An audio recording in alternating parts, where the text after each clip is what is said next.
नागपूरमध्ये नुकत्याच झालेल्या मुसळधार पावसामुळे रस्त्याच्या कडेला असलेल्या खांबामध्ये इलेक्ट्रिक करंट उतरल्यानं विजेचा शॉक लागून 2 शेळ्या मृत्युमुखी पडल्याची घटना 18 मेला घडली आहे. शहरातील धरती चौक या ठिकाणी काळू बागवान गल्ली या ठिकाणी ही घटना घडली असून शहरात झालेल्या वादळी वाऱ्यासह पावसानं शहरामध्ये मोठं नुकसान केलं.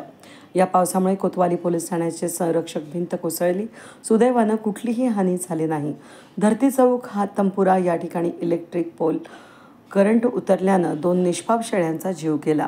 या दरम्यान या ठिकाणी नागरिकांनी महावितरणाच्या कार्यालयात वारंवार फोन केला असता नागरिकांनी फोन कर्मचाऱ्यांनी उचलला नाही. जर त्या निष्पाप शेळ्यांऐवजी लहान मुलं किंवा मनुष्यहानी झाली असती तर त्याला जबाबदार कोण, असा प्रश्न सामाजिक कार्यकर्ते इम्रान बागवान यांनी विचारला आहे.